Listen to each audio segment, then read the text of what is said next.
Captain Marcus Thompson had seen enough turbulence in his 23 years of commercial aviation to know when something felt wrong. The Boeing 737 beneath him hummed with its usual mechanical certainty as Flight 447 cut through the evening sky at 37,000 feet. But tonight carried a weight he couldn't shake. 300 passengers sat behind him, trusting his steady hands to deliver them safely to their destinations. Yet Marcus found himself gripping the controls tighter than usual. The routine Denver to Chicago flight should have been unremarkable. Weather reports showed clear skies ahead, fuel levels remained optimal, and all systems displayed their familiar green lights. But as Marcus scanned his instruments for the third time in 10 minutes, he noticed his new co-pilot studying her flight manual with unusual intensity. Sarah Chen had introduced herself during pre-flight checks with professional courtesy, her credentials impressive enough to earn his immediate respect. 5 years with regional carriers, impeccable safety record, and recommendations that read like love letters from her former captains. What struck Marcus as odd wasn't her competence, but something deeper. When Sarah had stated her full name during introductions, something flickered across her face, a shadow of recognition, perhaps, or memory. Marcus had flown with hundreds of co-pilots over the years, and most fell into predictable categories.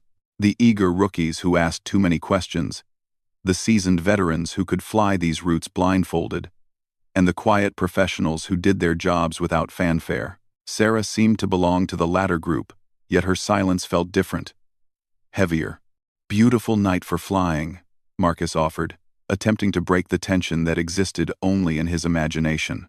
Through the cockpit windows, stars scattered across the darkness like scattered diamonds, while city lights below created their own constellation of human activity. Sarah nodded without looking up from her manual, her fingers tracing the emergency procedures section with methodical precision. "Always good to review protocols," she replied, her voice carrying a slight tremor that Marcus attributed to first-flight nerves. Even experienced pilots could feel anxious when flying with new crew members. Chemistry in the cockpit mattered more than most passengers realized. A pilot and co-pilot needed to function as a seamless unit, anticipating each other's movements and decisions with split-second timing. Lives depended on that synchronization. As they passed over the Mississippi River, its ribbon of reflected moonlight cutting through the landscape below, Marcus found himself studying Sarah's profile. Something about her surname, Chen, had triggered a memory he couldn't quite grasp. The aviation community was smaller than people imagined, especially among commercial pilots. Names and stories traveled through crew lounges and training facilities, creating an informal network of shared experiences and cautionary tales. "Have we met before?" Marcus asked, the question emerging before he could stop himself. "Your name sounds familiar." Sarah's hands stilled on the manual, and for a moment, the only sounds in the cockpit were the steady drone of engines and the whisper of air conditioning. When she finally looked at him, her eyes held a complexity that made Marcus regret asking. "I don't think so," she said carefully. "Though my sister used to fly commercially." "Maybe you heard her name instead." The past tense hung in the air between them like a warning. Marcus had learned over the years that aviation families often carried complicated histories. The profession demanded sacrifices that strained relationships, and accidents, though rare, left permanent scars on those left behind. He decided not to press further, respecting whatever boundary Sarah had just drawn. Their conversation was interrupted by a routine check-in from air traffic control. Marcus responded with practiced efficiency, confirming their altitude and heading, while Sarah monitored their instruments. For the next hour, they fell into the comfortable rhythm that defined professional flying. Altitude adjustments, weather updates, and system checks created a familiar cadence that allowed both pilots to relax into their roles. But as they approached the halfway point of their journey, something unprecedented happened. The radio crackled with static, and through the white noise came a transmission that shouldn't have existed on their frequency. A woman's voice, clear and urgent, cutting through the standard aviation chatter. "Sarah, can you hear me?" Both pilots froze. Air traffic control used call signs and flight numbers, never first names. Personal communications weren't permitted on commercial aviation frequencies, and the voice carried an intimacy that violated every protocol Marcus knew. He reached for the radio controls, preparing to report the unauthorized transmission, but Sarah's hand shot out to stop him. "Wait," she whispered, her face draining of color. That voice. The transmission came again, stronger this time, as if the speaker had moved closer to their microphone. "Sarah, I need you to listen carefully. Something's wrong with your plane." Marcus felt ice form in his veins. Unauthorized radio contact during flight represented either a serious security breach or equipment malfunction, both potentially catastrophic scenarios. His training screamed at him to report the incident immediately and request guidance from ground control. But Sarah's reaction stopped him cold. She sat rigid in her seat, staring at the radio panel as if it had transformed into something alien and terrifying. "Who is this?" Marcus demanded into his headset, his voice carrying the authority of command. "Identify yourself and state your clearance for this frequency." Silence stretched between them, broken only by the normal static of radio communication. Then, impossibly, the voice returned. But this time it spoke directly to Marcus, using information that should have been impossible for any unauthorized person to possess. "Captain Thompson, this is about Flight 447, your co-pilot's sister. Check your hydraulic pressure readings." Sector 7. Marcus's blood turned to liquid nitrogen. His hands moved automatically to the hydraulic panel, muscle memory guiding him to the indicators that monitored the plane's critical systems. What he found there made his stomach drop toward the earth below. Hydraulic pressure in Sector 7 was dropping, slowly but steadily, indicating a leak that could eventually compromise their ability to control the aircraft. The discovery should have been routine, the kind of minor mechanical issue that pilots encountered and resolved according to established procedures. But the timing felt impossible. How had an unauthorized voice on their radio known about a system failure before their instruments had triggered any warnings? How had this mysterious woman known Sarah's name, known Marcus's rank and flight number, known exactly where to direct their attention? Sarah sat motionless beside him, her face a mask of shock and growing terror. When she finally spoke, her words came out as barely audible whisper that Marcus had to strain to hear over the engine noise. "That was my sister's voice," she said, her eyes never leaving the radio panel. "But Emily died in a plane crash 6 months ago." The words hit Marcus like physical blows, each syllable carrying implications that his rational mind refused to accept. Dead people didn't communicate through aviation radios. Deceased pilots didn't provide technical assistance to flights in progress. Yet the hydraulic leak was real. The warning was accurate, and the voice had demonstrated knowledge that seemed impossible for any living person to possess. As Marcus began implementing emergency procedures for the hydraulic leak, a growing certainty settled over him like a shroud. This flight, which had begun as routine transportation from one city to another, was about to become something that would challenge everything he believed about the boundaries between life and death, between the living world and whatever lay beyond. Marcus fought to maintain his composure as he processed the impossible situation unfolding in his cockpit. 23 years of flying had taught him to compartmentalize emotions during emergencies, but nothing in his training had prepared him for communications from the dead. The hydraulic leak demanded immediate attention, yet he couldn't ignore the profound implications of how they had discovered it. While his hands moved through familiar emergency procedures, his mind raced to find rational explanations for what had just occurred. "Sarah, I need you to focus," Marcus said firmly, his captain's voice cutting through her shock.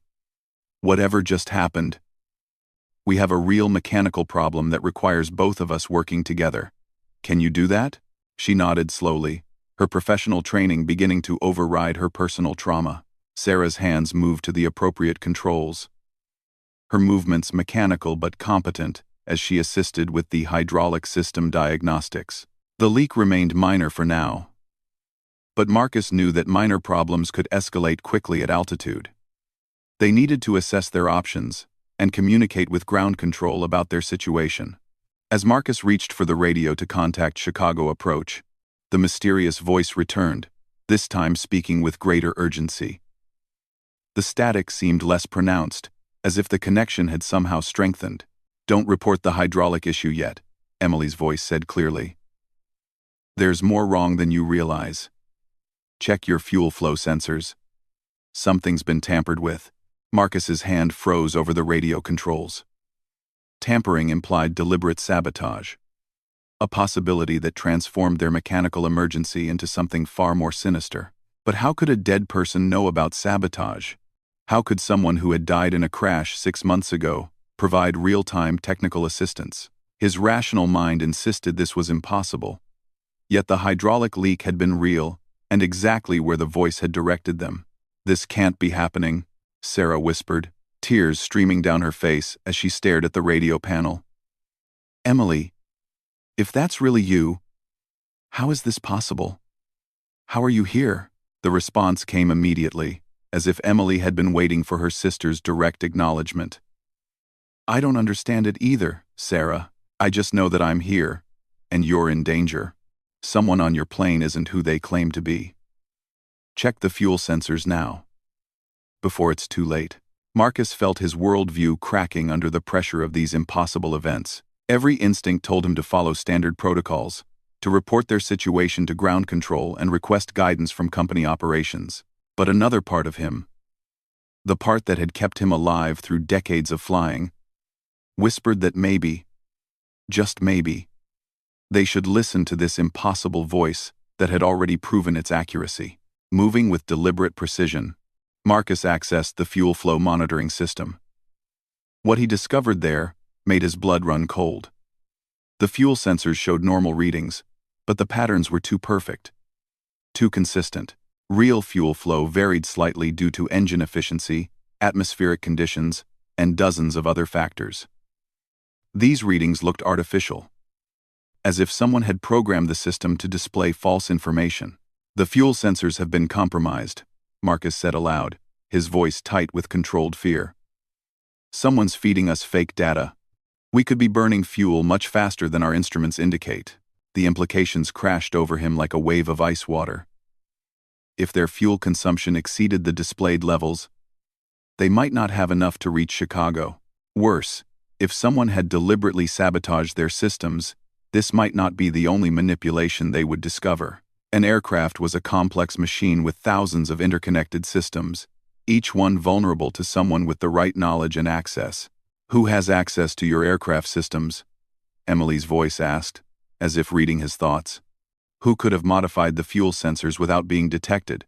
Marcus's mind raced through the possibilities. Ground crews, maintenance technicians, and airport security all had varying levels of access to commercial aircraft. But modifying fuel sensors required specialized knowledge and considerable time alone with the plane. This wasn't a crime of opportunity, but a carefully planned operation requiring inside knowledge and sophisticated technical skills. "Sarah," Marcus said slowly, "who else knew you were flying this route tonight?" She looked up from her instruments, confusion and fear warring in her expression. "Just the normal crew scheduling." "Why would that matter?"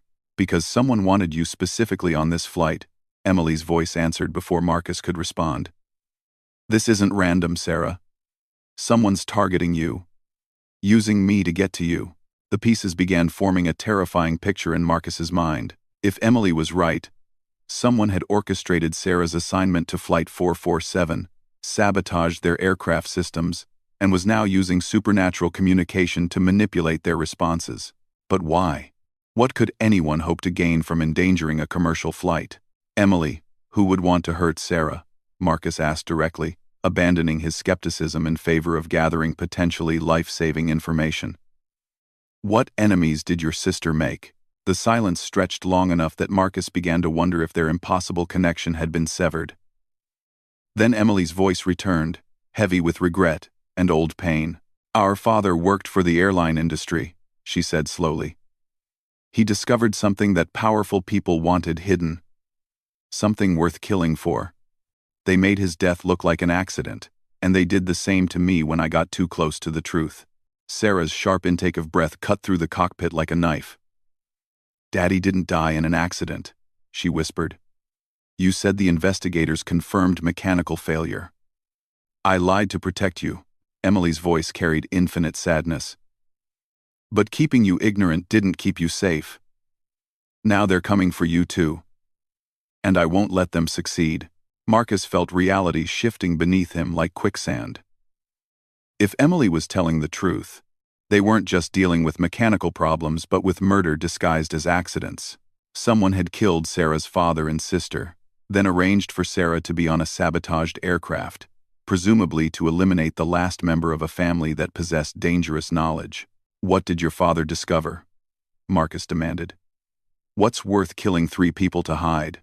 "Flight, manifest manipulation," Emily answered immediately. Certain passengers were being listed as aboard flights they never took, while others were removed from records of flights where they died. Someone was using commercial aviation to hide murders and fake deaths for people who needed to disappear. The scope of the conspiracy began to crystallize in Marcus's mind. Commercial aviation generated massive amounts of documentation, from passenger manifests to crew schedules to maintenance records. Someone with access to those systems could theoretically erase people from existence or create false identities with remarkable efficiency. A person could board a flight under one name and disappear forever, officially listed as a passenger who never existed. "How many people are involved in this?" Marcus asked, his pilot's mind already calculating the resources required for such an operation. "More than you'd believe," Emily replied. "Airport security, airline executives, government officials. They've been operating for years, using commercial flights as cover for their activities." As if summoned by Emily's words, a new voice suddenly cut through their frequency, male and coldly professional. "Captain Thompson, this is Federal Air Marshal Johnson. Please acknowledge." Marcus exchanged a glance with Sarah, both recognizing that Federal Air Marshals traveled incognito and rarely identified themselves unless facing serious threats. The timing of this contact, coming immediately after Emily's revelations about government involvement, felt ominous rather than reassuring. "Air Marshal Johnson, this is Captain Thompson. What's the nature of your concern?" "We have intelligence suggesting terrorist activity aboard your flight." The marshal's voice replied smoothly. "I need you to follow specific instructions to ensure passenger safety. First, disconnect all communication with ground control until further notice." Every alarm in Marcus's head began screaming simultaneously.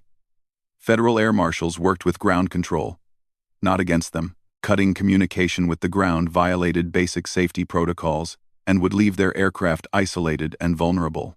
This wasn't standard procedure but rather the actions of someone trying to prevent them from reporting their situation. "That's not him," Emily's voice cut through the marshal's transmission like a blade. "The real air marshal is unconscious in seat 23B. The man talking to you is one of them." Marcus felt the trap closing around them with mechanical precision. They were alone at 37,000 feet with a sabotaged aircraft, false fuel readings, and hostile forces among their passengers. Ground control remained unaware of their situation, and their only source of reliable information was the impossible voice of a dead pilot who had somehow broken through the barriers between life and death to save her sister. The situation demanded a decision that would determine whether 300 passengers lived or died, and Marcus realized that his choice would require him to trust either government authority or supernatural intervention. In his decades of flying, he had never imagined facing such a decision. Marcus made his choice in the span of a heartbeat, trusting instincts honed by decades of flying over official protocols that suddenly felt contaminated by corruption. Instead of acknowledging the fake air marshal's instructions, he quietly activated an emergency frequency known only to senior pilots and began transmitting a coded distress signal that would alert legitimate authorities without alerting the hostile forces aboard his aircraft. "Emily, we need specific information," Marcus said quietly into his headset. "How many people aboard this flight are involved? What's their plan?" "3 passengers and 1 crew member," Emily's voice replied with crystalline clarity. "The fake marshal in 23B, a woman in 14C who's monitoring passenger communications, and a man in 31A who has access to the cargo hold. The flight attendant working first class is also compromised." Sarah worked frantically at her controls, using her knowledge of aircraft systems to verify their true fuel levels and assess the extent of the sabotage. What she discovered painted a terrifying picture of systematic manipulation designed to ensure their aircraft never reached its destination. They've been gradually increasing our fuel burn rate, Sarah reported, her voice tight with controlled fear. We have maybe 40 minutes of fuel remaining instead of the 2 hours our instruments show. They planned for us to run out of fuel over Lake Michigan, making any investigation of wreckage nearly impossible. The cruel efficiency of the plot became clear to Marcus. A commercial aircraft running out of fuel over a large body of water would leave minimal evidence, allowing investigators to conclude that mechanical failure or pilot error caused the crash. Sarah would die like her father and sister, with her death attributed to accident rather than murder. There's more, Emily continued, her ethereal presence somehow growing stronger as their crisis deepened. They've also sabotaged your backup generators.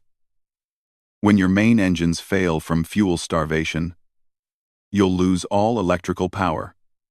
No radio, no instruments, no control surfaces.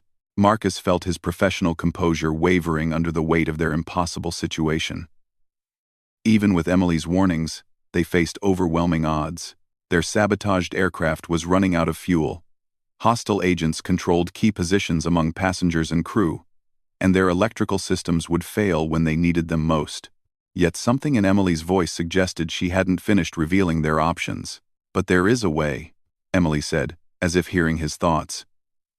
20 miles ahead, there's a small regional airport that's officially closed for runway repairs. The control tower is unmanned, but the runway is actually fully functional. I can guide you there. How do you know this? Marcus asked, even as he began calculating the feasibility of an emergency landing at an unmanned airport. Because I'm not bound by the same limitations as the living, Emily replied simply. I can see things, know things that I couldn't when I was alive. The airport is called Millbrook Regional. It's not on your charts, because it's been temporarily removed from official databases. Marcus pulled up his navigation charts and found nothing at the coordinates Emily provided. But if she was right about everything else, an airport that didn't officially exist might be exactly what they needed.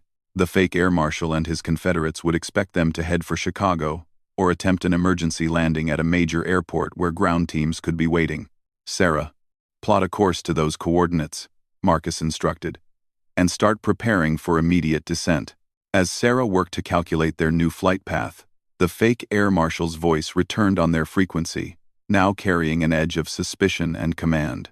Captain Thompson, you failed to acknowledge my previous transmission. I'm ordering you to maintain current heading and altitude until further notice. Any deviation will be considered a hostile act. Marcus ignored the transmission entirely, instead activating his pilot emergency authority to begin an unscheduled descent. The decision violated numerous regulations and would trigger automatic alerts at multiple air traffic control centers, but it might also save the lives of everyone aboard Flight 447. They're moving, Emily warned urgently. The woman in 14C is heading toward the cockpit. She has something in her hand. The cockpit door remained locked and secured. But Marcus knew that determined individuals with inside knowledge could potentially breach even reinforced barriers. He needed to buy time for their descent while protecting his ability to control the aircraft. Sarah, take the controls, Marcus ordered. Continue our descent to Millbrook Regional. I need to secure the cockpit. As Sarah assumed control of their descent, Marcus activated every security measure available to him. He sealed the cockpit door systems, disabled electronic access cards that could unlock their barrier, and prepared to defend their position if necessary. Through the door, he could hear unusual movement in the passenger cabin, suggesting that the hostile agents were beginning to act more openly. Captain, this is Flight Attendant Rodriguez, came a voice over the intercom that Marcus immediately recognized as belonging to the compromised crew member Emily had identified. We have a passenger medical emergency in first class. I need immediate access to the cockpit for emergency medical supplies. The lie was smoothly delivered but obviously false. Emergency medical supplies were stored throughout the passenger cabin, not in the cockpit. This was an attempt to gain access through deception, confirming Emily's warnings about the flight attendant's involvement in the conspiracy. Medical supplies are available at stations 3 and 7, Marcus replied formally. Handle the emergency using standard protocols. The silence that followed felt heavy with menace, as if his response had confirmed the conspirators' suspicions about his awareness of their activities. Marcus realized that they had moved beyond covert action into open conflict, with the lives of 300 passengers hanging in the balance. 15 miles to Millbrook Regional, Sarah reported, her voice steady despite the chaos around them. But I'm not seeing any runway lights or ground support. The airport is dark, Emily confirmed. You'll have to land using instruments alone. But Marcus, there's something else you need to know. When you land, there will be people waiting for you. Not all of them are hostile. Through the cockpit windows, Marcus could see the dark landscape below, punctuated by scattered lights from farms and small towns. Somewhere in that darkness lay an airport that officially didn't exist, where people who might be allies or enemies waited for an aircraft that was supposed to crash into Lake Michigan.